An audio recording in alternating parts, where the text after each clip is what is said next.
And I'm live. There we go. Hello, folks. Yeah, we're live. Thanks very much for joining me as usual. I hope you enjoyed tonight's episode. Tonight's episode looking at the final transformations of the ecology of Arrakis, the planet known as Dune. And yeah, running just sort of takes us through, I suppose, what finally happens to the planet over time and lets us let me see, how would I put it? Um, get a sense of ecological change over a long, long time and how that ecological change can erupt over short periods of time and I suppose create reiterations within an ecological system. So the planet itself educates us in ecology over several books. And it is quite an interesting thing. I'll just say hello to everybody who's arriving. Um, So let's see who we got. Ether Prime says, did I miss an episode that digs into the honored mattress? No, you didn't, Ether, sadly. I'll tell you why in a wee second. Brad's saying the sound is good. Thank you. Ether's saying the sound is good. Thank you very much, guys. And there's Bab saying, evening you all. I imagine if that's what the Ohio accent sounds like, Babs, but thanks very much for joining us. Yeah, and there's Brad saying hello. So hello to everybody. Thanks again for joining us. So this is the penultimate episode. And this episode would be the end of the ecology chapter as well. So you get some little sort of final conclusions within this. And then tomorrow night's episode will be actually my sort of conclusions to looking at the whole thing and some recommendations for anybody who fancies studying this kind of thing.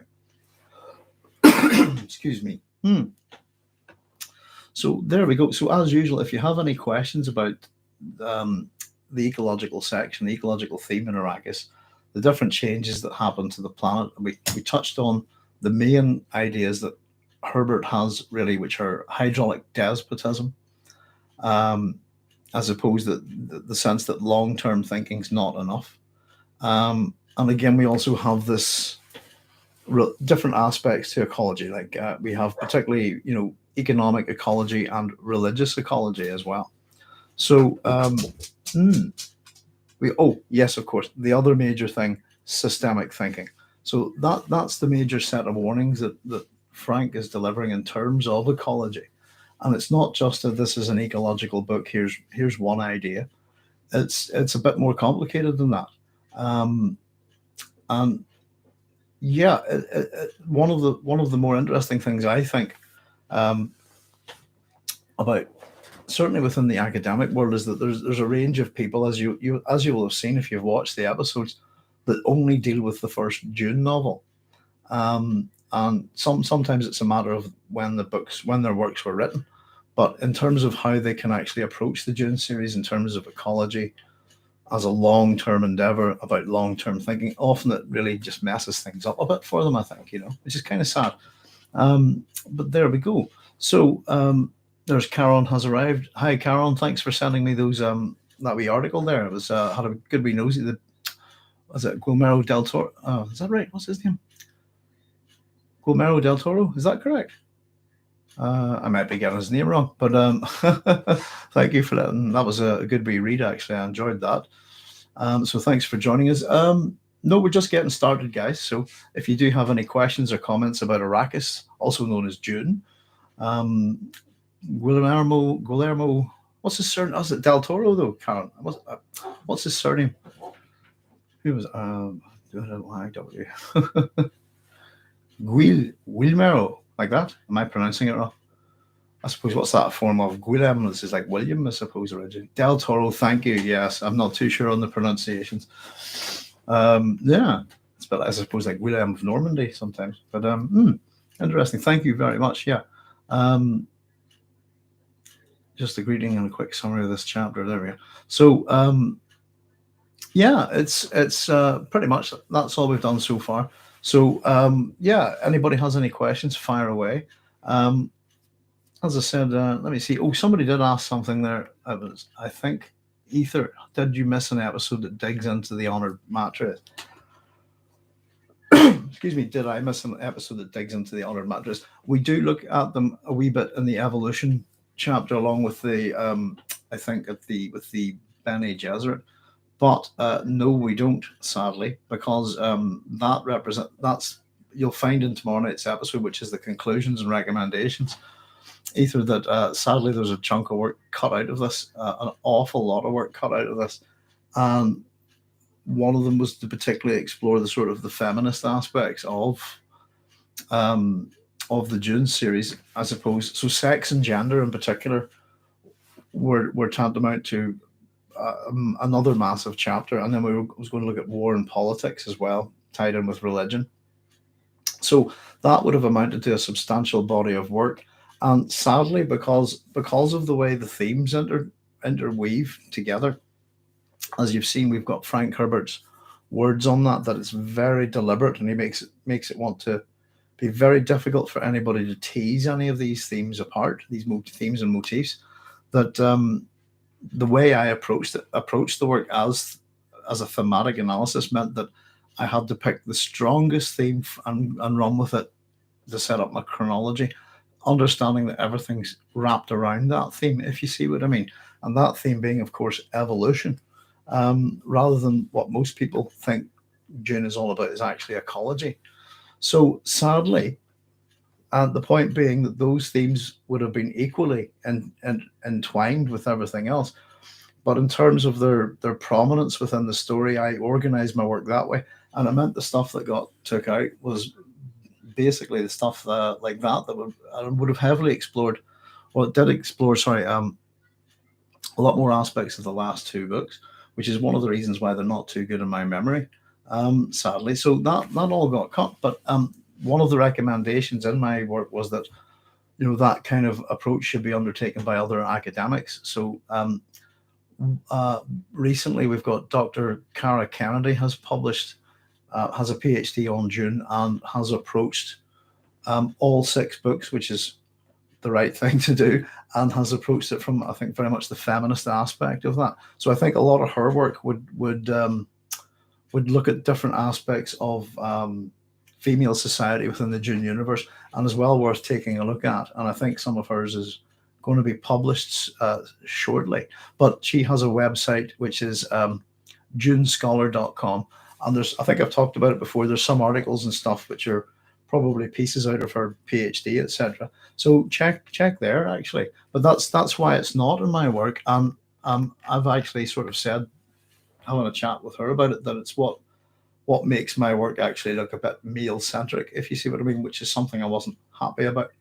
But the choice of what I had to cut was in terms of prominence within the story. And if you understand the whole sex and gender thing, and then going to war and politics, and I still haven't found this book, folks. I'm really sorry, but there's a book that heavily influences Frank Herbert's ideas within the Dune series, and it's to do with it's about war having sexual rhythms, if you see what I mean. And I'm sure that will ping some phrases within the Dune series for you. But that's why I haven't looked at the Honored Matres too much, and sort of that would include the fish speakers and so on. So we do have a wee nosy about the fish speakers around the God Emperor and stuff. And if you look at the episode on the Bene Gesserit, there might be some stuff there. But sadly that's why we didn't. A lot of that stuff is gone, ether.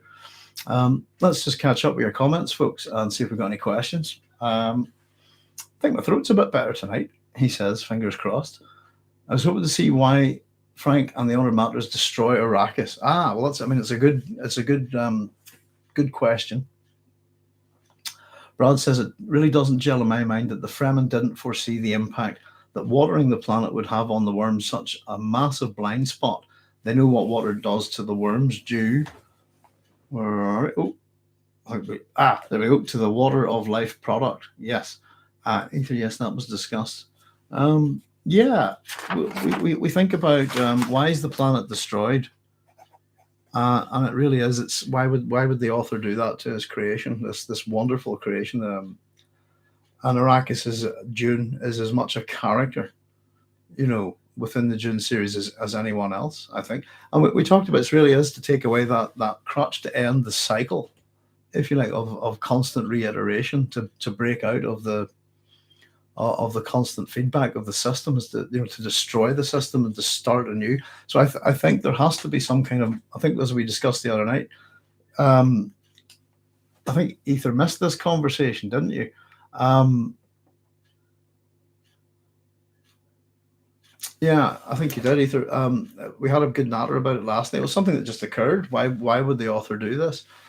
So we think it's got to be, there has to be a lesson there. There has to be possibly a metaphor, and that was the best we could think of it. It's about breaking the system, breaking the cycle, and it ties into the ecological message, and it also ties into the systemic thinking. So yeah, because as I said, I think it occurred to me that I didn't really chat to too many people about Dune who knew Dune whenever I was doing my work, and I was kind of shocked whenever the planet was destroyed in the series, and just what, whoa, just chatting amongst ourselves, it was something that we kind of, I found interesting, that a lot of readers were shocked by the destruction of the planet. Um, so we had a good wee natter about it, wondered why, and certainly in terms of Frank's thinking, I think there's definitely a lesson there, and it makes sense certainly in terms of what we know and what Frank says, and certainly what's represented by. I think we had some very similar words there from the God Emperor about what he's about to do. Brad was saying it really doesn't gel in my mind that the Fremen didn't foresee the impact that watering the planet would have on the worms. Such a massive blind spot. They know what the water does to the worms due to the water of life product. Um, it's interesting. I think they don't understand fully the life cycle of the worms. There's a point where we have to understand that the Fremen are on the planet, and that there's a point where they're on the planet where spice production doesn't occur, and then spice production begins. And that's, we're kind of sort of given those clues about the botanical testing stations that Liet Kynes and the Fremen later sort of infiltrate. But I would say that it doesn't gel in your mind that the Fremen didn't foresee the impact. I think they understand that what they're doing is going to have an impact on the planet, but at the same time, I don't think they can see far enough or even understand the consequences of that. That they're that busy thinking of water. If you see what I mean, if we think about Liebig's law of the minimum, what concerns you the most is water, and water's their goal to change the face of Arrakis. But I think it's a, yeah, we understand the water, how they use stunted worms and stuff. Maybe, I don't know, Brad. Maybe it is just lack of foresight. It's that simple. It's just that they're human and they're fallible, possibly. Hmm. Bob saying Ether, not sure he did tell, but would be great crack. Ether, yes, that was discussed. Yeah, we can always happy to run through things again. Sorry, Ether, if you wanted any thoughts on that about why Herbert. Yeah, I mean, it's part of tonight's episode. Actually, sometimes I've found our conversations kind of are running into what we're talking about the next day, if you like. So the destruction of Arrakis is the actual final ecological transformation, if you like, of the planet. As it's boom, it's gone, and it's quite shocking to the reader. But yeah, it's part of this ecological lesson, I believe. Not sure what you think, Ether. If you've got an opinion on it, let us know. But yeah, it's just, again, just an opinion. I'm sure other people have got some ideas too. The Fremen probably didn't imagine the deserts disappearing to such a significant degree that it would destroy the sandworms. Remember that they struggled to even imagine a body of water. Yeah, the other thing, I suppose, is that everyone's kind of ignorant as to what the nature of the planet was before it became a desert planet. So, in terms of understanding the ecology of the world, it's a world already transformed once, and it's possible that they don't. They also kind of live in a world that's almost a mono environment. If you think about it, a desert planet, it's kind of become a thing within science fiction, isn't it? That Star Wars does this a lot. It's a desert planet, it's an ice planet, it's a forest planet. It's this. We'll just run with a particular sort of biosphere, if you like. but yeah, maybe it's just the dream. The dream of something blinds you to the consequences of it.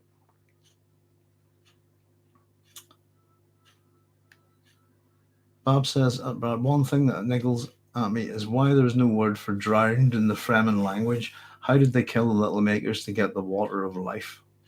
Ah, it's a good point, Babs. It's just one of those little things that doesn't add up. Hmm.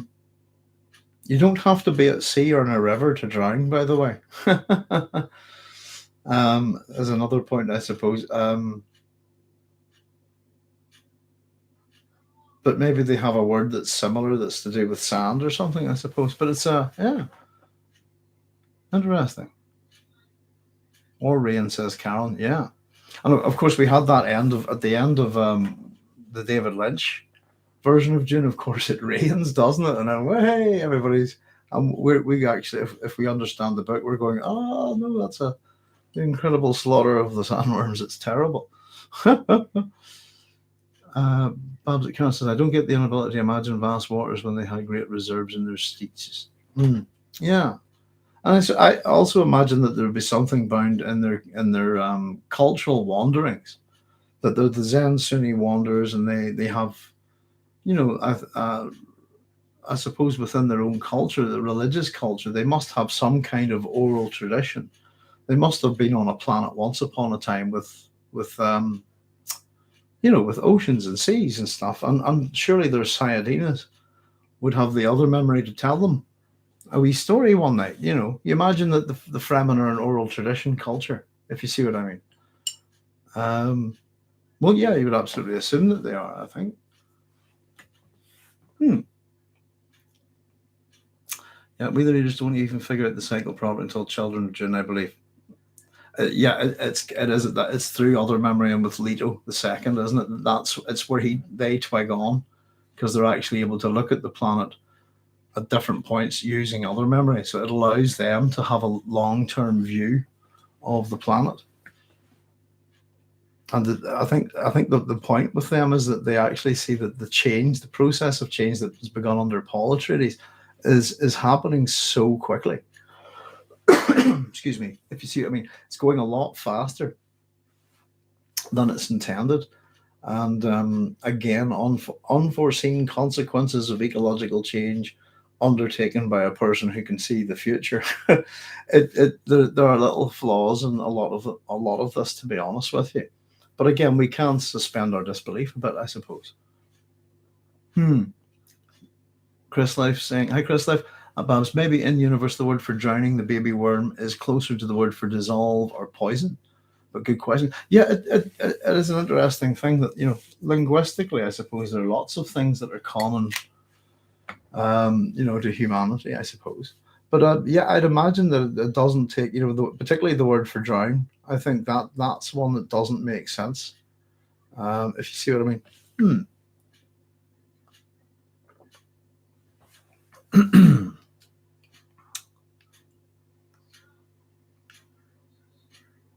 Carol, Carolyn says we can't even seem to get what a warmer atmosphere will do long term. Isn't that not a stretch to think that the Fremen didn't imagine the extreme consequences after a thorough transformation? Hmm. Brad says they could have easily paid in spice the guild to dump asteroids into the upper atmosphere to get water quickly. Yeah, you could. I mean, if well, to be based on that, the world literally gets damaged by water. Yeah, based on that, if they wanted to transform the planet, Brad, if they're wealthy enough and their material wealth is melange, surely they could. I mean, I dare say that if Arrakis isn't a particularly particularly large planet, you know, ocean worlds wouldn't mind selling them some water. If you see what I mean, I don't know. But again, arguably, you could say if life, if you think about the law of the minimum, and that on Arrakis, water is the minimum, so life depends around this minimal source, if you like, this minimal factor. You could argue that water is also the minimum that we have to look for, the least available uh, resource in the universe in general, I suppose. But yeah, we're heading into the let's bring science fiction, pardon me, and scientific solutions to the problem, Brad. Let's get some ice asteroids in there. You'd imagine that there would be lots of solutions to at this point after tens of thousands of years since the Butlerian Jihad and the technology available to fold space, etc., and all of this kind of thing, that they would have some kind of terraforming, science or technology. Yeah, and so in a kind of sense, there's something a wee bit odd about, possibly to do with a loss of knowledge, but the Kynes family's kind of knowledge of ecology certainly isn't that of people from 10,000 years in the future, you would imagine. But at the same time, I think it's the mystery of Arrakis that sort of entices the planetologist there. I think so. It's all a mystery, and it is to us as well in a way. The worm literally gets damaged by water, so they don't hold it under and kill it by a lack of air. So they drown it. Yeah, Ether saying, not in my story, nothing ecologically works as a desert planet, ice planet, etc., and still sustain life. What is it? One of the moons of Jupiter, though, isn't it? An ice planet on the surface, theoretically, I believe, ocean underneath, and may actually sustain, quite easily sustain microfauna and microflora. I think there's a couple of places within our own solar system that are like that. But yeah, I'd imagine there's a wonderful variation of worlds. But if it was sustaining life, you would imagine a reasonably varied, ecology, I suppose. Do IRRC? Don't know that acronym, Carol. Sorry. Now, Brad, just catching up with your comments, folks. Brad says, now I'm looking back to that documentary, The Future Eaters. Mankind has lacked foresight to see that kind of impact over and over again in real life. And RC. We looked up a wee bit of it, Brad. I haven't had time to watch it properly, but we went to find it and found it was at two episodes of it, I think, on YouTube. So I had had a look at the introduction to the first episode, and yeah, it's interesting. So we're going to have a proper look at that when I get a bit of time, Brad. Thank you for that recommendation. Karen says, as for the water caches and the sieges, that water is probably like sacred to them, so it's not like they go splashing in it, I suppose. True. There's always flaws, but I love trying to come up with clever explanations. Yeah, it's part of the fun, isn't it? It's part of mythopoeia, I suppose, as well. Karen, that whenever we do have writers that build worlds, we can find obvious flaws occasionally in their logic. But yeah, as I said, we were talking about Juliet falling on his knife, and just how absurd it is. But we have to. I said it. I found it hard to suspend my disbelief with that. But in general, it's okay, and we do suspend our disbelief in these things to read science fiction, fantasy books. But yeah, it is fun to speculate and wonder, and certainly, I think the whole part of wondering about these things, Karen, is that because we know there's gaps in our knowledge, that there's mysteries that Frank has left and not always answered. That's kind of why we do sort of poke at this and go, on, is that right? I wonder what's going on there. But so it is. It's fun, and sometimes if we don't get anywhere, either it's a mystery yet to be revealed, or it's just one of those mysteries of life that we're not going to know, and it's part of, I think, the enticement of the books, if you see what I mean. And it's not a lack of water per se that's the issue. Oh, I missed one there. Sorry, backing up. But yeah, it is. It's good fun to come up with ideas and speculate and theorize. Excellent. Without the needed green areas, the extra water from asteroids would just get trapped under the sun. Remember, it's not a lack of water per se. That's the issue. It says, Karen, there is water. And that Bob saying that, Karen, it's a lot of fun with great books. It is indeed. June makes it easy to find good ones, I feel like. I should have specified, Ether says, I should have specified human life. What does that mean? Humanish life? Life like, I don't think the only place you'll ever find, it's a bit like Irish pubs, Ether, if you see what I mean. The world's covered in Irish pubs, but the only real Irish pubs are in Ireland. as any Irish person will attest to, going into an Irish pub outside of Ireland. So I suppose humans, you'll only find humans on this planet at the minute, I think. But being suitable for human life, yeah, it's there's some planets. I think there's a few interesting planets within science fiction itself that are sort of worthy of note. But Arrakis, I think, tends to be one of the most famous. Brad says the greening of the planet can't dig holes to plant things in the way we do here without pissing off the worms. Can't use shovels in a rhythmic way. Yeah, I think you're going to have real bother doing anything to the planet if giant worms attack you at the slightest vibration. So I don't know. And I think ultimately about removing crutches as well. You get a sense of certainly with the if you lose the worms, you lose the spice, and if you lose the spice, a lot of people kind of die. And certainly, long term withdrawal of spice for the Fremen, if it disappeared, and it was so much part of them, almost to be a part of their DNA, it might be fatal for them as well. Mm. As we see, ultimately, what happens to the planet? We get these water fat Fremen that ultimately become the museum Fremen.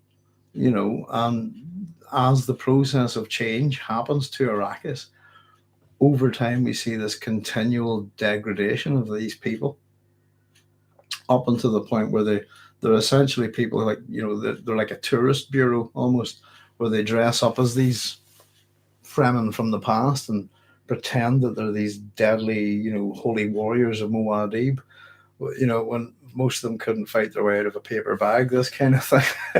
It's really the change that happens to the planet negatively changes the Fremen in an incredible way, and it's very sad what happens to them, because I also think from quite early on that it's the Fremen that educate you in many things to do with dry land ecology, shall we say. And again, that's the dedication of Frank Herbert's in the book, that it's dedicated to all the dry land ecologists everywhere. Isn't that what it says? Something like that. This work of prediction is dedicated in humility. I'm paraphrasing a wee bit, but that's the dedication at the front of Dune. Excuse me while I get a wee sip. So I don't know. I think as much as we're a bit shocked that the planet goes boom, I think it is also quite. There's points of sort of quite sad, quite big sad moments in Dune. I think that the death of Ali is one, and the madness of Alia, but the degradation of the Fremen is I find it quite shocking. And we talked about sort of some things that we see about our own cultures within Dune, and that one very much pointed me towards my own the cultures that are in my own country, I suppose. But yeah, I don't know what you think. Um, and the other interesting thing is we also see that we get a pattern of ecological control from Pardo to Liet, and then from Liet to Paul, and then from Paul to Alia, and then from Alia to Leto the Second, and Ghanima really, and Children of Dune, and then on to Leto the Second and God Emperor of Dune. Excuse me. And it is a pattern of and if we think about Arrakis being a green planet before the sand trout are introduced there, so we have green planet, desert planet, and then heading towards a green planet again, back to desert, and then just almost an entire green planet with a little patch of desert, and then back to desert again. So it's this back and forward with this environmental attempted environmental control, and I think ultimately that's why I think Frank destroys the planet, is to break us free, as well as the people in his universe, of the utter control that melange in particular has on human society. And of course, the artificial melange is also part of breaking free. So it's, yeah, but getting rid of these crutches, I think. Excuse me. And we talked about ending the kind of Ethan, the other night we were talking about the fact that you could look at these things as revolutions, that they're cycles that go around and around and around again. And that's kind of also tied into the Atreides myth, by the way. And ultimately, it's about breaking the cycle. And I think we talked about the Oresteia, this trilogy of plays by Aeschylus. The whole point is that the Atreides family are known for just violence upon violence upon violence, cycle upon cycle upon cycle upon cycle. The ultimate Deus Ex Machina there is where the goddess Athena comes down and just puts an end to it all. It has to stop. We have to take away this, and it's this kind of it's these goddesses called the Furies that are primed to goad any person into revenge for familial slaughter. So it's them that have to be changed, if you see what I mean. It's quite interesting. I'll just catch up on your comments for a wee second. But there's a lot to talk about here. If you have any comments about the different stages of Arrakis or its destruction, fire away. The Duncan of God Emperor of Dune seemed disdainful of the museum framing. Yeah, I think the God Emperor is pretty much disdainful of them as well. Is Neela's death sad? Excuse me. Brad says yes, that's dedication, or is what the heck? Frank says Carol. Neil is the character isn't it the fish speaker, if I'm remembering correctly from a conversation a few days back, I think. She get killed by Duncan, I think. Isn't that right, Babs? I think Babs is saying yes, that her blind faith played directly in her part in his death. Yes, it is. That is that fish speaker we were talking about the other day. Carolyn says popcorn. Ether Prime says, doesn't Chapter House become a second Dune? I think, yeah, or was it somebody saying, again, this is my memory's not too good on the later books, possibly was it Sorisa Secundus that the Bene Gesserit go to, but I believe so. I think wherever they have a worm and they take it there, and the idea is to get the worms back, I suppose, isn't it? Babs is saying family calls. Have a good evening. Thanks, Babs. Take it easy. Ether Prime saying that counteracts the message of breaking free from the cycle, especially when half the universe are the offspring of the Atreides breeding programs. Carolyn saying, everyone's saying bye to Babs there, and Carolyn saying Neela goes by last gun to the brain. Nice. Very good. Counteracts the message of breaking free from the cycle. It does a bit, but it's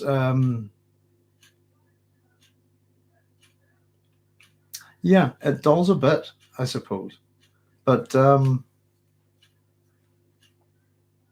we don't know where he was going with it either. The counteracts the message of breaking free from that cycle is that they can't take a piece of Arrakis with them, but it's also one of the new worms with the pearl of great awareness in it, which is one of these new. It's the God Emperor worms, isn't it? That it's a pearl of his awareness in every worm, and it's meant to be more animal-like, more cunning. I think, isn't it? It has more of an intellect. So there is something different about it, but the cycle, it's yeah, I do agree with you. Is it going to continue it on? And I think, is it like, I'm not too sure, but isn't Chapter House basically wherever the Bene Gesserit make their base, that's the planet that becomes Chapter House? I think Chapter House isn't always the same planet. Ether Prime saying half of the book Chapter House is about the sisterhood trying to adapt to their beautiful garden world desertifying. Yeah, I'm looking forward to reading those again. Might be a wee while, but but at this point, actually, a fair bit of it's starting to come back, and it's isn't that where we have the would she be a wild Bene Gesserit? Is it the desert girl Shiana, if I'm getting it right? And she has the dance, which is like a chaos pattern that catches the attention of the worms. Isn't that correct? So it was definitely going somewhere. Heretics in Chapter House, and we have many mysteries to be answered, I suppose. But I guess we'll just never know. I'd meant to read something to you guys. Actually, it was about, I suppose, how many of you maybe think about the Atreides. Oh, it's right here. In terms of, maybe we talk about myths and stuff, but these are the plays by Aeschylus, which is collectively known as the Oresteia. It's a trilogy of tragedies known as the Agamemnon, the Libation Bearers, and the Eumenides, which means the kindly ones. No wonder did I bookmark this, but this is what happens to. This is about the curse that we talk about, and the spiral of violence that occurs. And I was just flicking through it the other night at the point where Cassandra is murdered um, along with Agamemnon. And I found we just a wee passage, and I thought it was I thought you would find it interesting. It's about the Atreides and how they're viewed. Give me one wee second, and I'll find it for you. Cassandra actually predicts that she knows when her last words are. Let me see. I think it's here.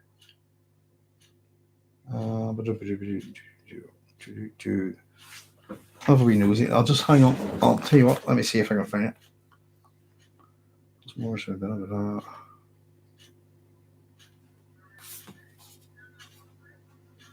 curses. Thought I bookmarked this actually. Let me just see. It's talking about the Atreides as a house that. Ah, here we go. I found it. Sorry about that. This is before Cassandra goes to her death in the play. Her and Agamemnon enter the house, and this is what she has to say. It's about the Atreides, but it's she's sort of protesting to the god Apollo. Cassandra has the ability to see the future, but will never be believed by anybody.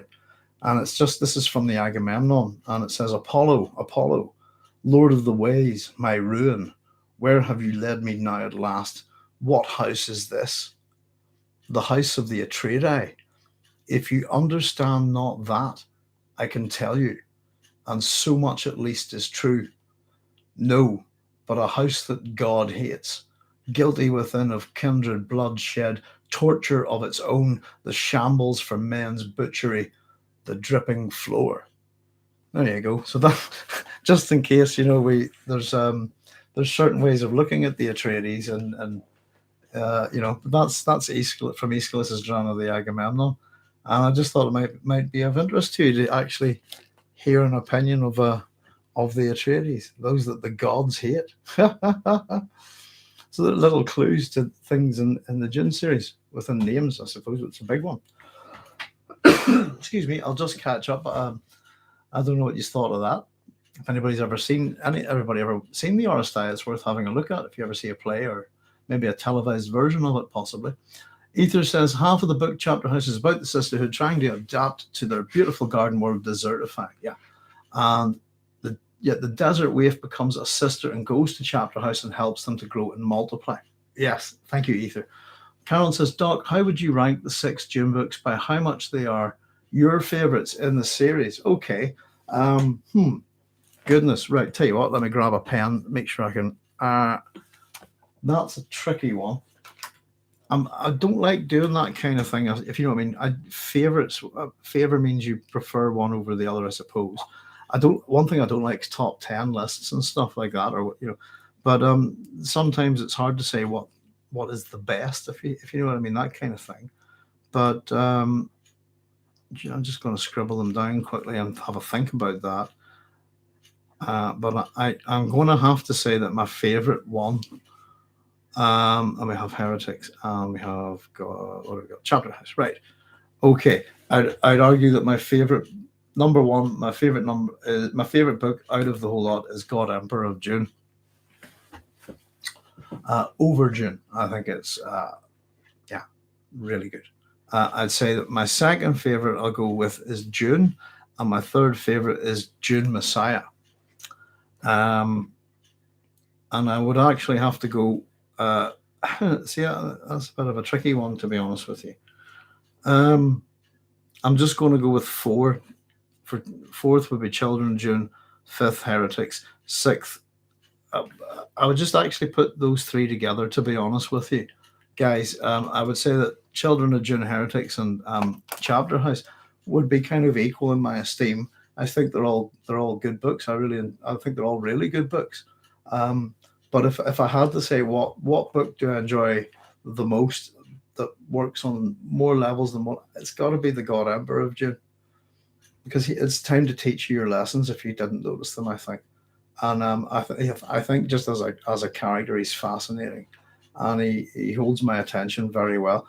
But I mean, Dune itself is an incredible book, and so it's only um, as you say, Caron, it's as a favorite, as a guilty pleasure. But I think Dune as a book is superior in many ways to God Emperor of Dune.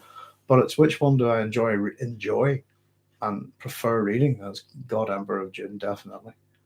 I don't know what you guys think out there, but I always say creating top tens, making lists of what's great about things in society is often a sign that your society is in deep trouble.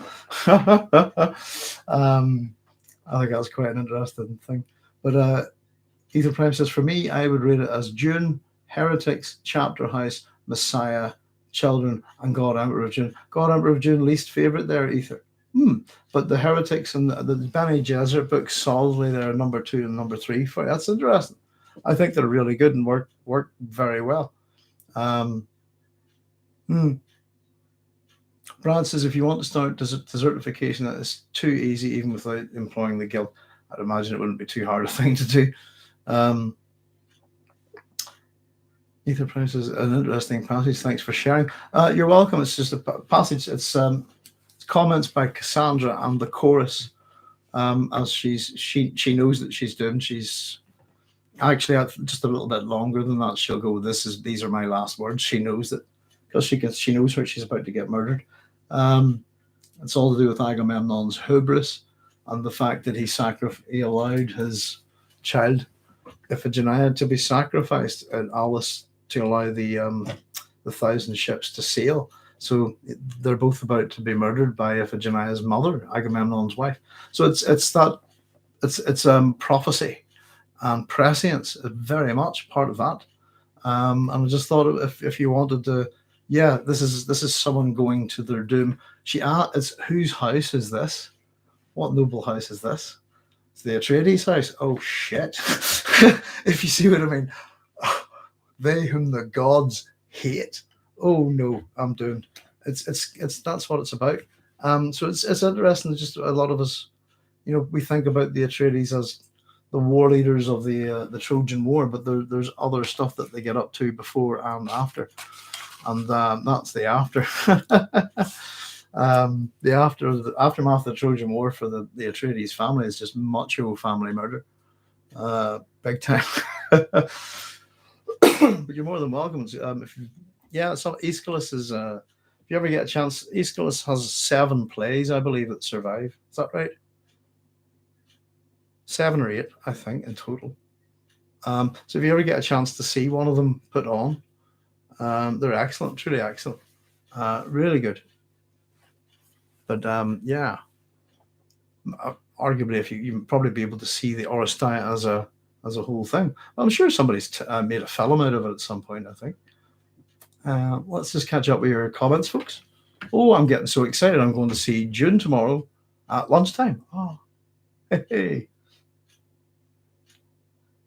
Grimdark. Hi, Grimdark. Dune Messiah is still my favorite because of how brilliantly it deconstructs the first book.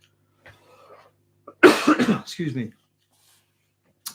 And then Heretics and Chapter House, I think, are most divisive amongst the Dune fans. Karen says, thanks. I go Emperor, Heretics, Dune, Messiah, Chapter House, and Children. And I love Children of Dune. Yes, so even our least favorite book is generally much loved, I think. Ether Prime saying, the Duncan, Siona, Hawaii, Moneo, Neela, etc. are, in my opinion, the least fun to read. They're all pathetic, and while I understand the message, all of the chapters that focus on these characters become tedious after reading the entire series so many times. I kind of look at them as pawns of the God Emperor, to be honest with you, whenever and I also the other reason why I enjoy it, Ether, I suppose, is that you understand the way we look at whenever we're reading the Dune book, that we get these passages that introduces into each chapter, if you like, though there aren't really any chapters, but that give us foreknowledge and foresight and give us a sense of prescience, if you like, over the action that we're almost always helpless to do anything about. And that's kind of the normal, really, up until you get to the God Emperor of Dune. And if the way you think about it is that almost everything that these people do is that the God Emperor is being voyeuristic. He already knows it all. He sees it all, and it's kind of us kind of getting to see things what they're up to. I think works as part of that of the God Emperor's prescient voyeurism, if you see what I mean. So, but it's I must admit, if he's not on the page, I'm wanting him to be on the page. Does that make sense? But he's worth picking apart. I think taking time taking time with the God Emperor's words and lessons. I think and having a good wee look at them. And it is an interesting. I think it's a very interesting book. I always, when reading it the first time, found it profoundly different than all the three prior to it. But he interests me as a character on a lot of different levels, but mythologically, politically, economically, and ecologically, But there is something very interesting and a lot in the God Emperor, and there's something very educational about him, I think. But yeah, he's that's why you're absolutely right. All of these people are pathetic. See, I think that's kind of the point, Ether. To the God Emperor, almost everybody's pathetic, really. And, mutual pathos. And I think the God Emperor provides a lot of pathos as well to actually, his terrible, terrible actions and deeds. He's an absolute monster, the ultimate predator, And that's the other. We're getting insight into the mind and justification of not just another Hitler or something, but something very, very different. And the monstrous nature of what Paul could have become has been taken and amplified. As I said, the God Emperor is with Herbert. It was Paul was be careful what you wish for, and I think he points out with Leto the Second, it was I warned you. Here as here. Oh, it can get worse. Isn't that what it says? It can always get worse. And Leto the Second is your main lesson in that. It can always get worse. And look at how bad it can get. I think that's what makes it fascinating, because he's also educating you. Look how bad I am. Look how bad it can get. I'm your lesson. So he's a fantastic character, and I do agree with you in that sense that the other characters can seem a bit. But if you have that sense that you can be almost being voyeuristic in the sense that you've prescience in the way that he would have, I think the book works on a slightly different level. But maybe you might find that if you read it again. And I do read all of these books in different ways. And I think if you've got anything from me, guys, I don't. Some of you just so I'm going to read Dune again because I love it so much. But there are ways to read these books that will direct direct you down certain aspects of Frank Herbert's thinking, and you kind of have to, like I said, a bit like what I did. You kind of have to pay attention to these threads the good thing about it is if you love Dune, it'll allow you to give you excuses to reread it again and again, if you see what I mean. So, we were talking about, I'm going to have a look at this from an ecological point of view. I'm just going to focus on that and see what I can figure out from it, and know that your message is being spread out over a bunch of books, and then do the same with the kind of, any aspect of Dune at all. I think that's what's great about it. But yeah, each to their own, I love the notes at the beginning of the chapters, but I'm not a fan of how Leto the Second dies. Well, does he really die? He tells you he dies 4 times, but it's a kind of, again, if you look at it from a mythological aspect, it's like the divided God, and a part of his awareness goes out in every soundtrack, doesn't it? So it's a moment of apotheosis. Ether, and that's the way I would look at what happens to him, and true divinity, possibly. Carol says the movie premiered here in Slovenia today. One cinema chain gave out a free gym book to a random audience member before the premiere at each of their 5 cinemas in the country, which is kind of cool. And Carol says, and I thought God Emperor of Dune had the most interesting characters. And I suppose the problem with it is in Snapshot, we don't see a lot of those characters elsewhere as well. So, which is maybe the difference between it, that it is a real jump forward in the narrative as well. And we do get a bunch of characters who are, oh, what's this new? And then again, they're kind of gone as we jump again and hit the Bene Gesserit books, you know. So it is a bit of a, I think it is meant to knock you off your horse a wee bit, that kind of thing. And it does have a different tone. And I would just point out, by the way, that I think the God Emperor tells you to listen carefully when I tell you this. If you look at the conversation, with who is it, with Farad'n, you know, this, listen carefully. He really is pointing out certain things to you a lot of the time. Sometimes he's overt and sometimes he's subtle, I think. But yeah, there's a lot of, I would love to read some of Frank Herbert. If Frank Herbert had notes on how he developed that character, I would love to read them. Absolutely love to read them. But there's a fair amount of, you know, different dictators and stuff like that in the God Emperor. And of course, Paul is there too, if you know what I mean, and Leto. Yeah, apparently, I think at where we're going, Karen, I think they're giving a free poster out. But there you go. Hopefully, we'll come home with a poster. Grimdark Elven Lore Master says, Children of Dune would be my least favorite because Leto and Leto the Second and Ghanima annoy me as children protagonists. I quite like them, actually. There is something about, I don't know, it's a bit of a different shift, I suppose. And I'm trying to remember. Can you remember how old they are, Grimdark?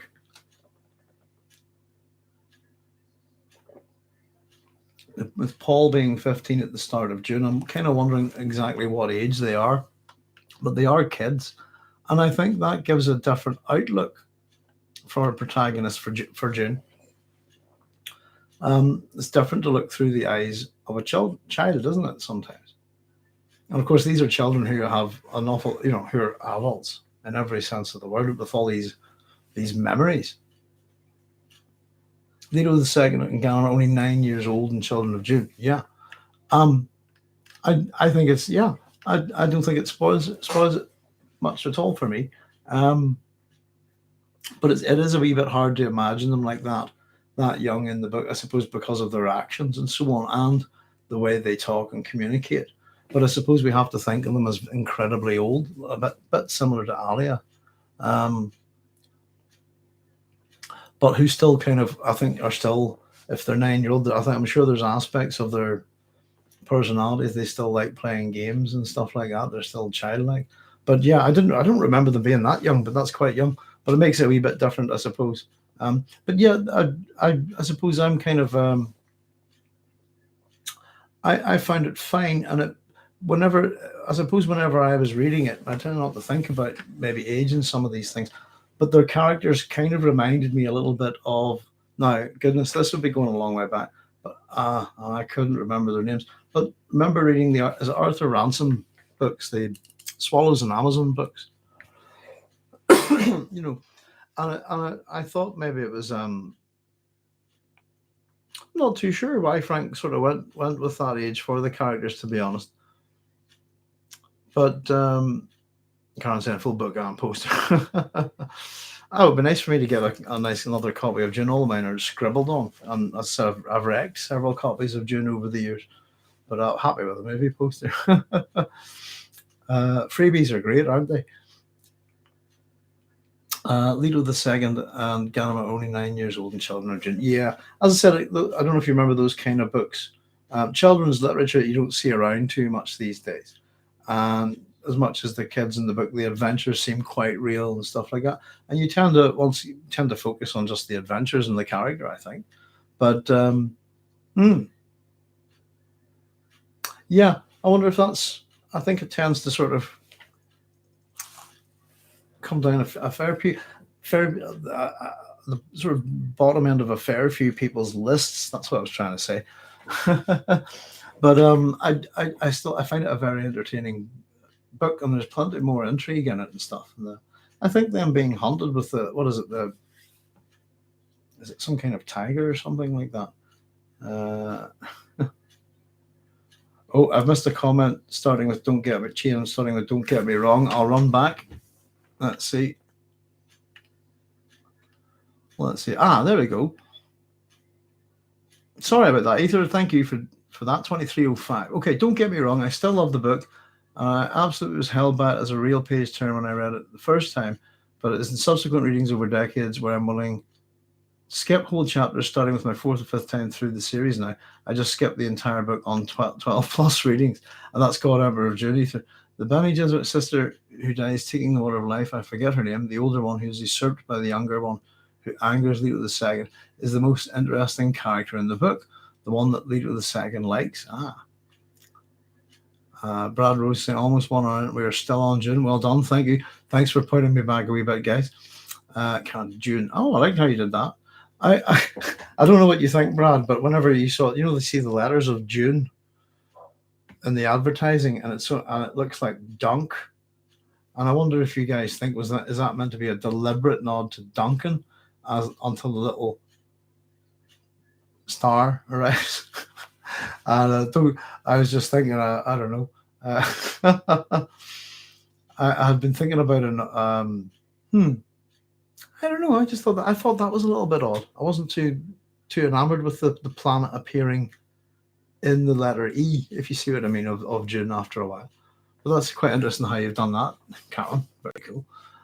Ether says the God Emperor isn't speaking to the people present in the story; he's speaking to you as the reader. And isn't he speaking to the future as well? I think. Yeah, and that's our viewpoint, isn't it? I mean. I think I was just saying, somebody mentioned about protagonists, etc., and viewpoints, and to me, the main protagonist of Dune, I think I've said this, is you, the reader, and the way that the book's set up to give you certain amounts of information, to give you foreknowledge, and I think that's deliberately to try and give you a sense of prescience. And I think one of the things I said about this is that in the hands of the wrong author, that would just ruin any story, wouldn't it? It has to be done so carefully. And I think it's a real testimony to Frank's writing, to be honest, that he does this kind of thing so well. But it's a thing that runs all the way through the series. But he's just fascinating in terms of how many gods are there in literature. And I suppose outside of Greek myths and Roman myths, and just myth, I suppose, and outside of maybe superhero things. But to actually get a bit of an insight philosophically into the nature of godhood, I thought was very interesting. That's just okay, catch up a wee bit. Yeah, so we were just checking about the age of Leto II and Ghanima and Children of Dune. Let's see, LIRC. No, don't know that acronym either. But anyway, yeah, it's each to their own. As I said, I think we all get different things from the books.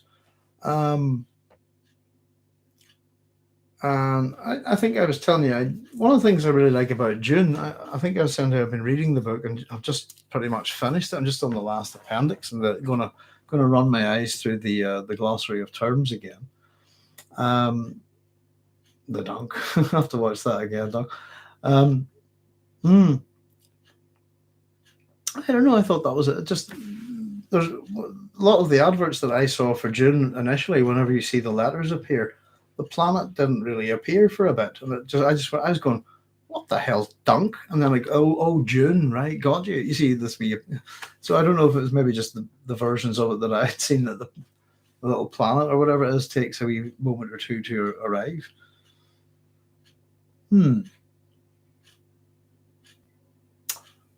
Let's just see. Brad says, with past memory, the God Emperor would be the most boring person to talk music with. He'd be one of them. I like all kinds of people, knowing that the joy that every style has brought different people. I caught up to your, or I was just thinking that's quite funny at this point, Ether, that I caught up to your previous comment, and then I could end up in a feedback loop where I go back to the. It's like one of them newsreaders just reads everything put in front of them. Ether says, I like books with strong characters, and while I'm sure it was on purpose, creating such pathetic characters just sours the enjoyment factor in reading God Emperor of Dune. Thank you, if I recall correctly. See, I'd say at this point, Ether, I've read all of the books about, I think, 9 or 10 times, roughly. not 100% sure. I lost count. But I read a lot of those reads were at the same. So I read them all once for pleasure, and then I think I read them again, and then 7 or 8 reads over the PhD over 3 years, and I've just started another read. And I have to say, certain characters don't stick in my head, um, and it really is from the later stuff, and I don't know why, but it's not that I think the Bene Gesserit, I really enjoyed the books actually. Um, so yeah, it's one of those ones that I'm looking to get back to. Um, but sometimes it is sometimes when you come to a book, it's just a character hasn't stuck in your head particularly well, and that it's not always the character's fault. If you see what I mean, sometimes it's the way you read it or something you miss in reading, and again, you can come back to a character within a story and find something different. But there we go. But yeah, each tier. It's good that we all have different, and it's not always Dune is the people's favorites books, But I think God Emperor of Dune pops up a lot with people, and I think it is. I think it's his character, the God Emperor. I think it's the God Emperor of Dune himself that is the selling point. Of all the videos that I did on the original, before we remastered these, the one that was the most popular by over half the time, by over twice the amount of the previous video. I suppose I had about 15,000 hits, I think, on the Sardaukar and stuff. But about at that time, I'd had about 30,000 on Leto the Second, the God Emperor. So of all the different episodes of my PhD thesis, he's been the one on him was the one that most people looked at, I suppose. So I think that's maybe some people coming over from the Warhammer 40k market. Ether Prime says, I like books with strong characters where I'm sure it was on purpose, creating such pathetic characters. See, pathetic's an interesting word, Ether. I suppose we have sympathy, empathy, pathos, part of this whole sort of Greek dramatic thinking, etc. But pathetic characters, maybe they're meant to be pathetic. What the God Emperor is going to do is pretty awful, to be honest with you, isn't it? I don't have much sympathy for. I mean, it's not that you can have empathy for them, but it's hard to have. I suppose all you can have. It's more like you can pity them, if you see what I mean. I think, rather than to a degree have sympathy, but it's the universe they live in, and it's his universe at that point. I think. Brad Rose says, whenever I think of past memory, I always think it should be only from the direct lineage. Only those who have had a genetic input, but that isn't how it works. No, and it seems to just include everybody ever, I think, and for example, female other memory is all the other women forever, I think, all the way back to, what would you call it, mitochondrial Eve or something like that, or was it the 50 Eves? And it would be the same for the male other memory all the way back to X, a certain point in evolution. I think that's interesting why you have the idea of the Atreides being a point in history that they can take lineage to. As I said, it's not necessarily a good family to imagine would have survived that far down. I think there's plenty of people. I think Atreides is very much a real name these days, isn't it? A real surname, Greek surname. I'm sure there's several versions of it. Yeah, probably. But yeah, it's strong characterized. I like books. We should have good, strong characters in books. I think that's, and it's not always a quality of science fiction of a certain era, shall we say. It tends to focus on ideas rather than character, story.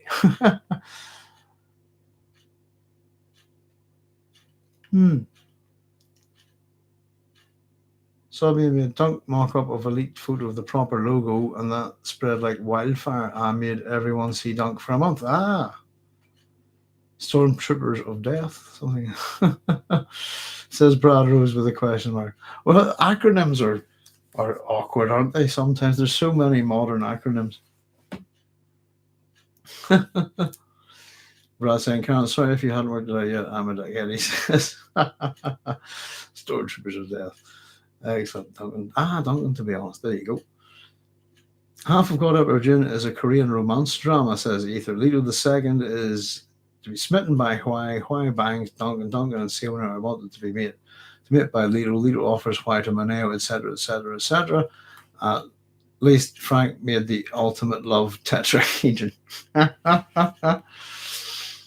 No, no, no. It's not the ultimate love. No, no, Ether. If you haven't read, goodness, I think the ultimate sex scene in science fiction has been written, and I think Ian M. Banks managed to get it onto paper before. Sorry, I was just thinking what you were saying there, and I was just going, no, not even remotely close. But maybe you're talking about love, I suppose, instead of yeah, I suppose the sex scene in science fiction. Hmm. Aren't those universal themes though? Either boy meets girl, girl meets boy, girl and boy fall in love. You see where this is going? If you ever, what's that one in Red Dwarf? Is it? Prado's female memory can be shared by the Bene Gesserit, but the male line is all new. Hmm. Well, no, well, the male line being all new with I suppose Paul, and then we get it with Leto the second. Is it does it has ancient Egyptian pharaohs there? It's got Hitler. It's all of, well, assuming most of the men, I suppose. Ether Prime says a cheeky romance comment. Yeah, there's a bit of Beauty and the Beast about it too. There's a lot of again fantasy and fantasy. What do I say? Fantasy, mythological, and sort of fairy tale elements about the God Emperor, and he is an inversion of the heroic theme, and he's also an inversion of this the idea of the monomyth. Remember, he's not just the hero who's seeking the prize to save the day, etc., and marry the princess and all this kind of nonsense. He is the hero, but he's also the monster that he's got to fight. And he not only is he seeking a treasure, but he is the treasure. Um, and he can't possibly mate with the princess. I think there's a picture of Hawaii Nori. Somebody, one of the artists, might be Devon Katie Lee, I think, did a rather good picture of the God Emperor with Hawaii Nori, and I think she was drawn in a kind of how would I put it? I suppose a Disney fairy tale type, a Disney type fairy tale princess, if you see what I mean. The piece of art's in one of the episodes, if you see what I mean. Um, June 7 would have featured a love a Paragon. What was this right? What was the sex scene I'm thinking of, folks? If you haven't, oh my goodness, it's a culture one, isn't it? And it involves some guy who's just decided to. I'm not sure if he's a culture citizen, but he's decided to have his body shaped, and he's got about multiple multiple appendages, shall we say? I think it's the Hydrogen Sonata. I'm pretty sure. Um,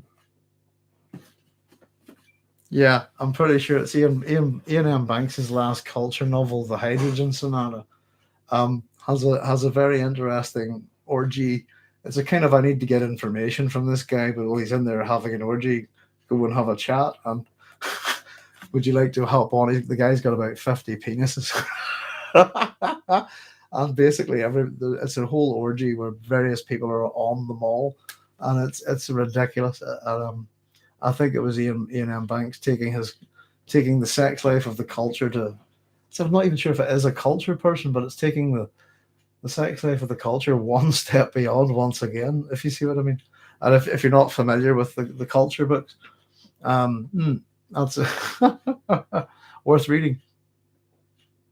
Ether Prime says if you want a really funny reading of Dune, you have to see the section titles by CBG 19, Per Moneo, Per Leto, Per Duncan, Per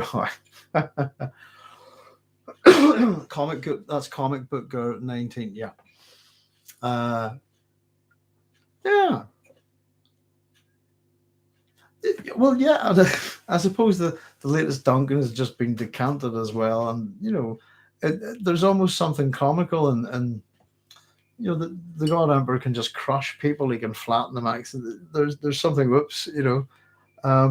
But there's something very funny about him, and what's the term? Furkin was asking the other day about something that he got about leadership from the Dune series, and he was asking in relation to Ataturk, and he, who's the leader of the Republic of Turkey, and I think he was trying to say that Herbert talks about that these leaders that come along, that they have to have a sense of the sardonic. That was it, and he was wondering, did this apply to real life leaders, that like people who are national heroes like Ataturk? It was a very interesting question. The God Emperor has got the sardonic in spades, absolutely. He's sardonic and he's laconic. I think he's there's a yeah there it's the humor in him. We should be absolutely, as I would say, we should be absolutely cacking ourselves about this guy, but we find him fascinating. And yeah, I suppose you could read the God Emperor of Dune. Here's a way of looking at it. Look at it as reading it as looking at the God Emperor as the hero, then read it and look at him as the villain, if you like, as the warning, and then look at him as a teacher, and then also look at him as a pupil. If you see what I mean. I mean, he has these four deaths. As I said, we talk about big part of, for certain types of heroes, they go through a process basically towards the end of lives, then they go into apotheosis and then ascent into godhood. So there's a lot of kind of metaphysics and philosophy, and again, it comes from lots of different places. And Frank's quite good at hiding his sources. And yeah, I think God Emperor of Dune can take you to lots of different places, the same way the Dune books do. But yeah, I find it. I think I said to you, either I've got a very very dark sense of humor, so I find the God Emperor very funny, and so to me it's the funniest of the Dune books. If anybody wants the honest truth, I think that's what it is. I think he's hilarious. Genuinely makes me laugh. That might be that might be wrong on so many levels. But yeah, I've been checking out some of Comic Book Girl 19's God Emperor of Dune Club. That's kind of what I was saying to you, Ether. Is it's kind of made me think, oh, I've got to, and I've read Dune really for the film and to help out with these videos and stuff, and figured I'd go on with Dune Messiah and then on the Children of Dune, and I just sort of saying God Emperor of Dune down the road, and I was actually figuring with that book club something like that, going, I really wouldn't mind just jumping ahead a few books and going straight to it. But I've actually got a bunch of other things to read at the minute, and I really do like Dune Messiah. I think it's a very, very. I think Dune Messiah is the tightest of all of Herbert's books in terms of plot, intrigue, the way he drives the story, the way he's totally flipped it on you, and the way he brings all of those naughty little deceits in, muddies the waters for us, and sets up even a whole brand new set of villains, and almost creates a massive extension to his universe without even taking you really off Arrakis. I think Dune Messiah is an exceptionally good book as well. Brad says, "Good grief! I just had a vision of the God Emperor as a DJ. Ah, it turns up on the dais with his two little hands on turntables. He could do the best mashups ever, knowing the memories of every musician ever. Yeah, you could imagine he'd just be, again, no surprises for the God Emperor. You would imagine that he would just be good at everything. And not only does he know the theory, but he has the memory and of the application of the knowledge as well. Yeah, sucks to be him." Ether saying, laughing at it. Robert Talada. Hi, Robert. Thanks for joining us. Robert Talada says, did Leto II know that the Sandtrite would be reintroduced to Arrakis after his death? I'm assuming they were, but I hadn't read that far. I have to wonder if there was ever a backup plan, and if so.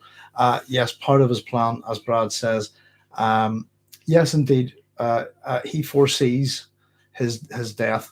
And as I said, we were just having a wee bit of a chat about it there. He talks about his four deaths. Excuse me, Robert, my throat's going a wee bit there. But yes, indeed, it's very much, and part of him upon his death. I don't really want to say too much to spoil it for you, Robert, actually, but does he know that the Sandtrite would be reintroduced after his death? I'll not say any more, Robert, but yes, and that's it. Well, that's all. So you get a hint of the prescience anyway. But in the book, he talks about his death, foreseeing his own death. But it's not just his actual death. It's kind of like a metaphorical death, a spiritual death, and it works. His demise works on a number of different levels. Um, assuming they were, if you haven't read that far, I'm not sure if you're on God Emperor of Dune at the minute, Robert. But yeah, keep reading. That's very very good. But I don't want to spoil it for you. But yeah, the Leto the Second's prescience is almost total and complete. But he's completely in control of the golden path, and all really that's problematic with his prescience, I believe, is the little spots of that he can't see, which are created by the no globes, the no rooms, that no ships, that kind of thing. But he is aware of something is there that I can't look at because he can't look at it. If you see what I mean. And yeah, he's an intriguing character.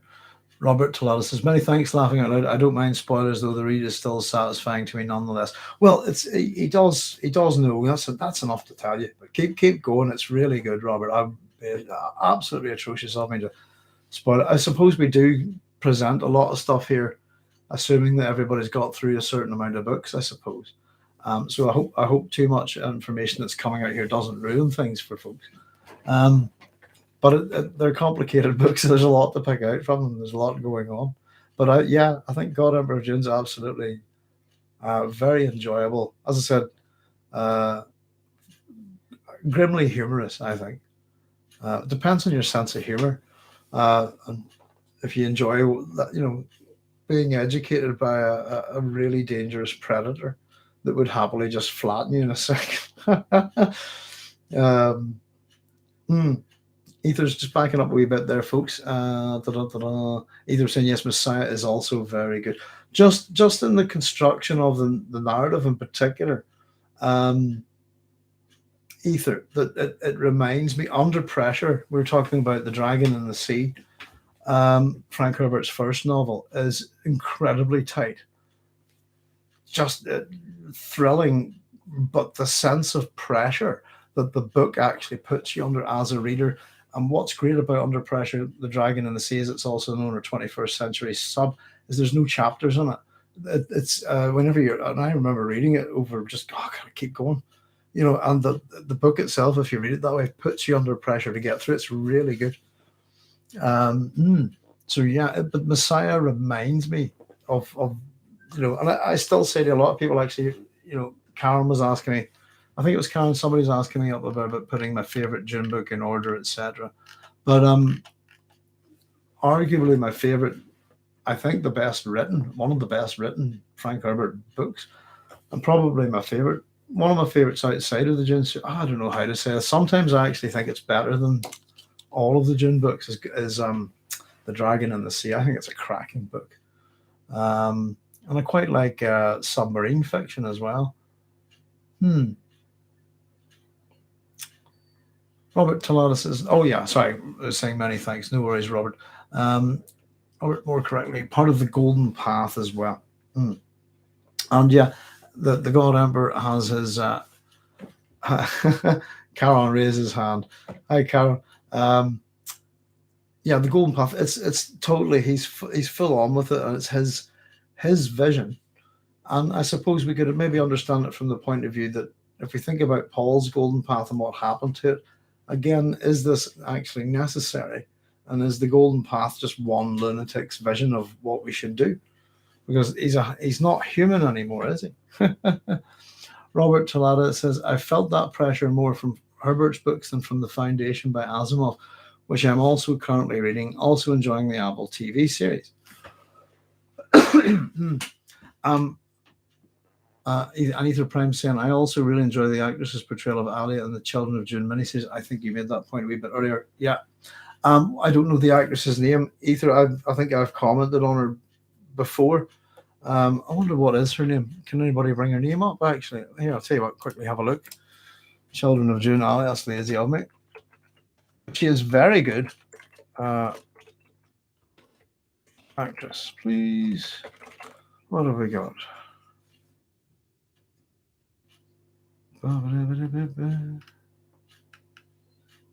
Oh, that didn't provide. Let's have a look. Daniela, there we go. Daniela Amavia.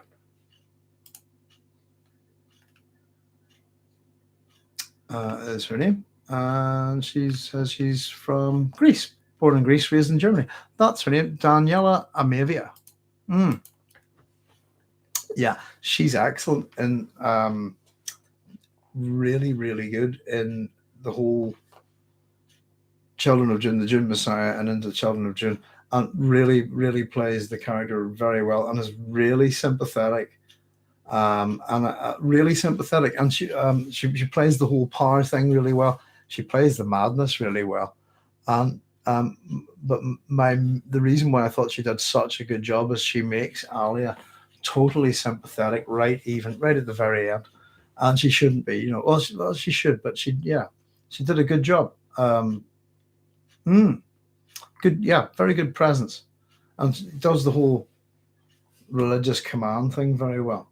But yeah, really good. I think the main selling point of that actress for me was how sympathetic she made Alia. So I think she did a great job. Yeah. Blah, blah, blah. There's Ryan the Scar. Hi, Ryan. Thanks for joining us. I'm going to go up to midnight tonight, folks, and that will do actually because I've got to go see a film tomorrow. In case you didn't know, I'm going to see Dune, and I have a ridiculously naff sleep disorder. And my biggest concern in terms of going to the cinema at the minute is not being able to sleep at all and possibly nodding off through the film because I'm terrible at trying to sleep, which is awful, an awful worry to have. But wife's going to help me get through it, I think. So we're going to get up nice and early and go up, possibly get a bite of food, and then go see the movie. And we'll have our last episode tomorrow night as well at 10 o'clock. And one final, it'll be the third. This is our 29th live stream in a row, I think. So tomorrow will be the 30th one. And we can have a bit of a chat, if you like, about the film as well, having hopefully seen it. And I'll do my best not to spoil anything, I think, if we can. But yeah, Robert was saying I felt the pressure from Herbert's books that more so than from the Foundation. I've only read the first three the original Foundation series, Robert.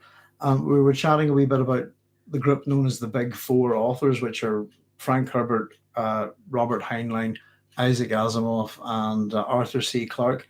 And you can almost split them in half in terms of how they write. That Heinlein and Herbert, go with their stories and have good characterization, know how to build the narrative well, good tension, and all of these, storytelling tools, if you like. But Asimov and Clarke are really much more ideas machines, as I would call them, and so they tend to be a bit weak on characterization, things like that, over just really sort of the idea, if you like. They're a bit more bare bones writers. So they're I think that's what makes their, at the same time, by the way, I think it's what makes Asimov and Clarke's writings much more accessible to a young science fiction audience. Certainly, I was introduced to them as very young reader, if you see what I mean. And so I think their stuff's very accessible. I'm not saying that the writing's bad, but it's of a different type, if you see what I mean. But yeah, Under Pressure, if you haven't read it, Robert, you'll get that. But yeah, Herbert's very good at building tension, running different threads, and actually, throwing in complete deceits. He likes to trick his reader as well, and I think that's part of it. As I said, we were talking about how he can tell you what's going to happen, and you know what's going to happen. He's ruining the story for you, but you still. I think that we talked about the sense of voyeurism, that we're prescient. We know what's going to happen. This guy. Oh no, but that helps actually with the tension. Helps build it, I think. But let's just catch up, guys. So we had Ryan the Scar saying hello, better late than never, and saying hello to everybody. Let's see, where do we get to? The Foundation series at the minute's not looking much like the Foundation stories that I know, but I can't watch it at the minute. So sadly, I think I'll leave it to other people to have a nosy at it. But it looks like big big epic space battle stuff, and that's not kind of really how I recall the stories. Um, but again, I've only read the original three, and there we go. So Robert saying the unnecessary romances are very taxing. Better late than never, says Ryan. Either says it is ironic that the best part of the series is the Empire's genetic dynasty, which has nothing to do with that book. Robert is saying, I hear that they're gauging the success of the film off the HBO Max numbers. Excuse me. Is that the Dune film itself, Robert? That they're forgetting? We don't get HBO Max here at all. I think. Um, Robert saying, please stream on HBO Max as well if you're able. It will help. Excuse me. Oh, sorry. Is that here they're gauging the success of the film? Off the, yeah, that'd be June, I think. So I'm just catching up, Robert. Sometimes I'm a wee bit behind the threads. So yeah, we can't get HBO Max. I think a bunch of people can't get HBO Max, and I think it's got something to do with Sky in Europe or something. I'm not too sure.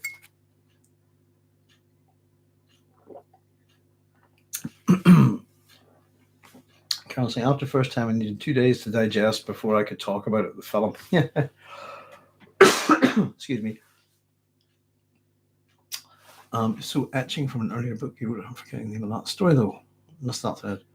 Oh, the Empire's Genetic Test. There are other. I've got actually the other Foundation books. I've got a bunch of them here. I think one a Prelude, but I've never read them.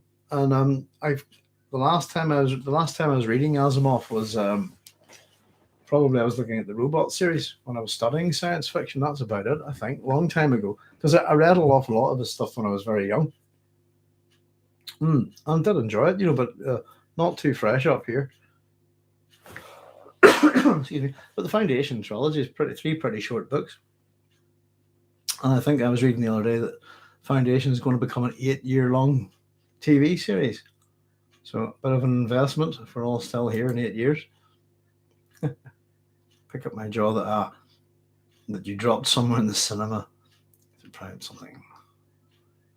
Hope your screening will be free of distractions and popcorn eaters, says Karen. I think I'm hoping that my screening will be free of mostly people, guys. And I must actually check on that, but I believe it will be pretty free of. I hope pretty sure there'll be don't think there'll be more than 10 people. Hopefully in the cinema I'm at, if things go according to plan, but we'll see. Brad says, isn't the Golden Path the only way to avoid the destruction of humanity, though? In which case, to call them lunatic is to say humanity shouldn't die. Well, Paul's Golden Path's not the same Golden Path as Leto II. So Paul has it, oh no, if I don't do this, everyone's dead. And he doesn't do it. And whenever he dies, his Golden Path dies with him. Leto II's got a different Golden Path. And arguably, I think it's part of the message, as much as how it's used in the stories. I'm not too sure, and it's just a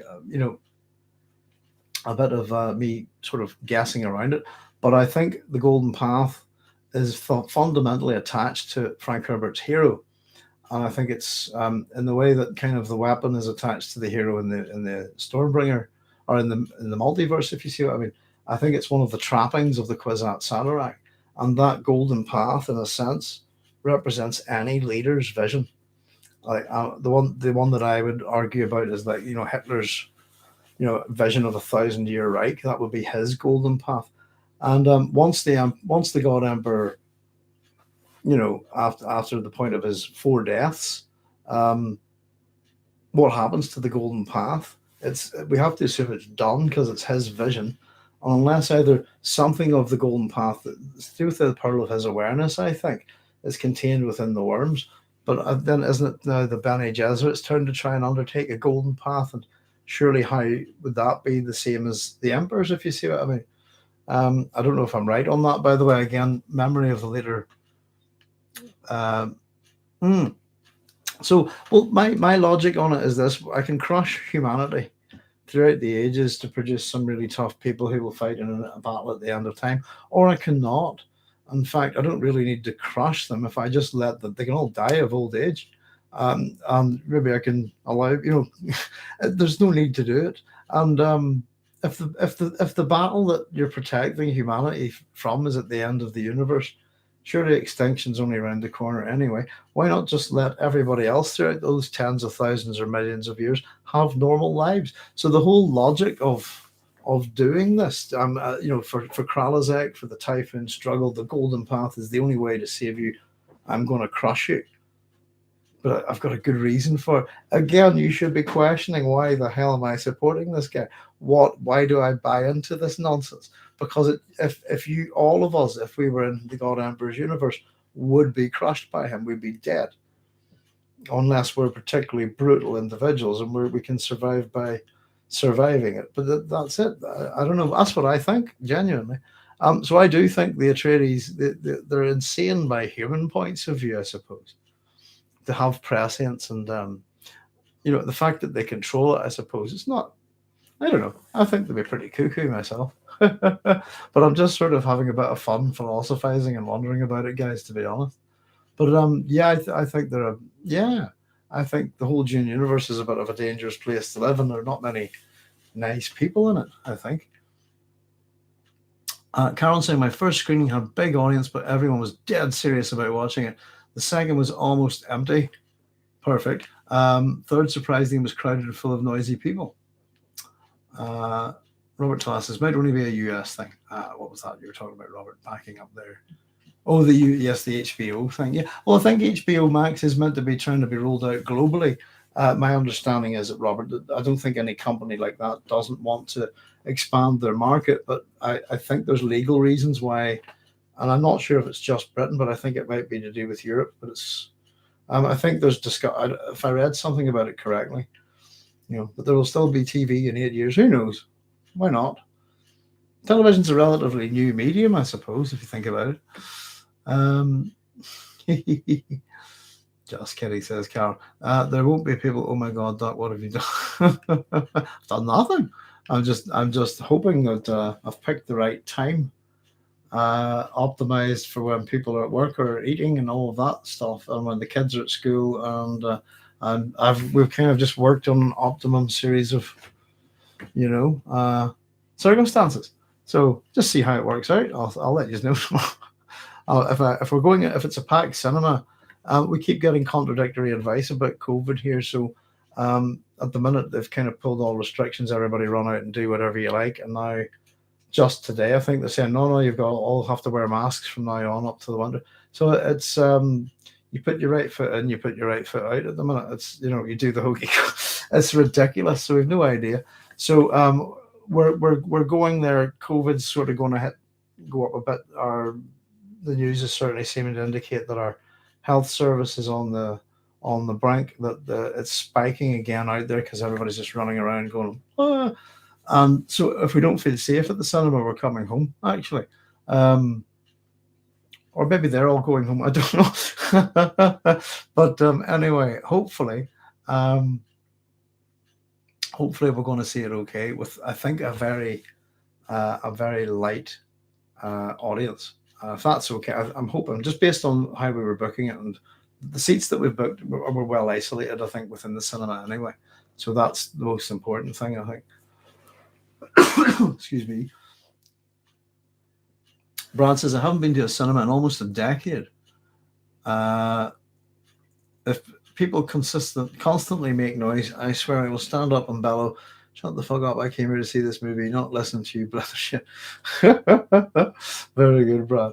I've been about a couple of years. I can try to remember the last film I saw in the cinema. Not too sure.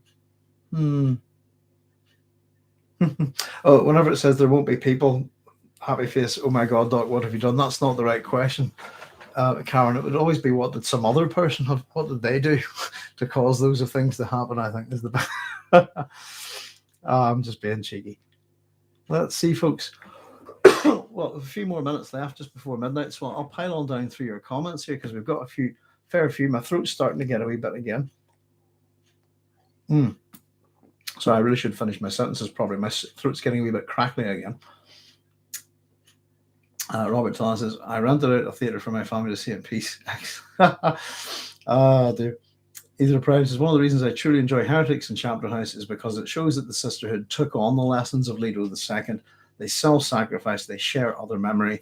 There is the wild Jewish Reverend Mother, like evolution, that has no connection to the Sisterhood but can share. That's Rebecca, yes. Karen saying that's pretty neat too, renting out a theatre. You've got more resources. Than I have to be a much more creative thinker than that, Robert. I have to make things happen. I can't throw money at which is more fun, I think. But well done.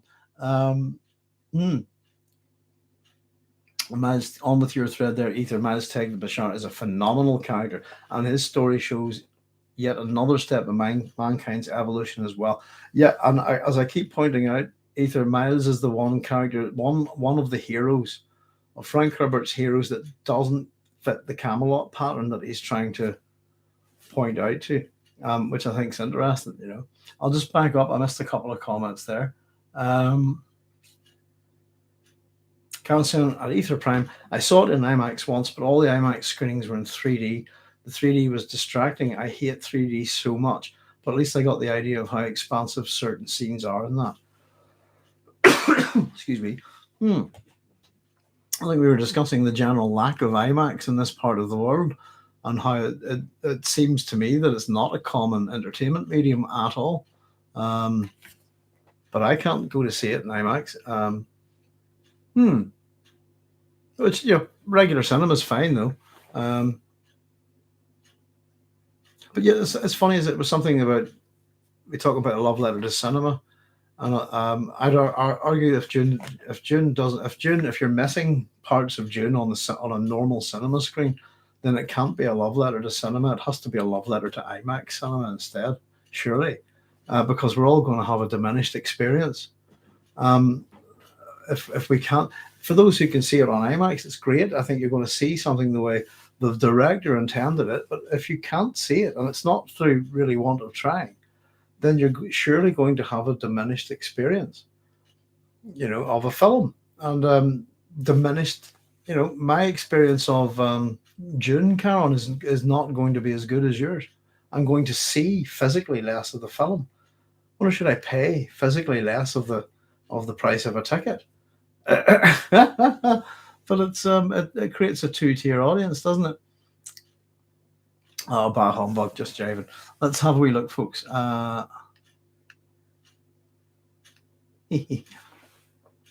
says, I'm thinking of organising a group for my local pub to go see it with, not the first time, then have a table booked at the pub to discuss it afterwards, about a 200-metre walk. Excellent. Our local pub's not even showing Dune, or not our legal. There's a Freudian slip, isn't it? Our local pub isn't even showing Dune. I haven't been to a pub in years now, I think. Our local cinema's not even showing Dune, sorry, rather than the local pub.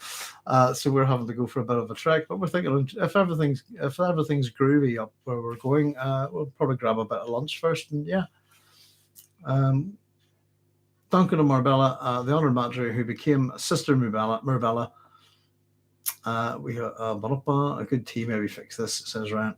IMAX is very rare in Europe, and even then, 96% of them are Lemax, not true IMAX. Yeah, I didn't think it was just us. We're not that. We're a modern enough country. Do you know what I mean? I didn't think it was just, it must be just Northern Ireland. We got a sense of that as well with Brad saying, I think, isn't it, there's only one IMAX in Sydney and it's down for repair or something. And I imagine that would be, either Prime, we have IMAX theatres all over the Philippines. Boo. So you're saying that Northern Ireland is a fourth world country? Well, I've been saying that for a long time. Absolutely, yes. Retarded atavism, your museum Fremen, take your pick. But yes, it's often economically, pretty much. Sometimes I think Northern Ireland is viewed as a fourth world country, if you want to put it that way. Yes, indeed. Certainly in its thinking and attitudes. Yeah. Yeah, it's modernization comes slowly here. People believe all sorts of things here. But yes, absolutely. Robert Talada says many people are saying the banquet scene is missing. Is it? If so, do you think it affected the overall film? We've had a confirmation of that from Caron, I believe. Robert, the banquet scene is indeed missing from the film. It's not in the original David Lynch film either, and but it is in in Frank Herbert's Dune series, the TV series, and it's done quite well there. But yeah, should it affect the overall film? There's also discussion that there is going to possibly is existing a longer version of Dune, and maybe you'll see it in some kind of extended release on DVD or something. But there's a large part of the ecological messages contained within that scene, as well as a lot of the sort of political power plays. So it's quite critical for understanding what's going on in the Dune universe. But it also the information that's there could be delivered in other ways, I suppose. Um, hmm. So not too sure, Robert. We're going to have to wait. I'm going to see it tomorrow, and at that point, basically, we'll kind of give you a sense of it tomorrow, hopefully.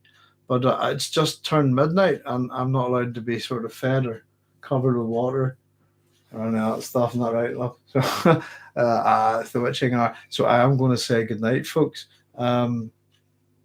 There's Prime saying I love the IMAX tickets in the Philippines, only £10 per head. Oh, $10 per head. Very good. Well, listen, folks, I will say good night.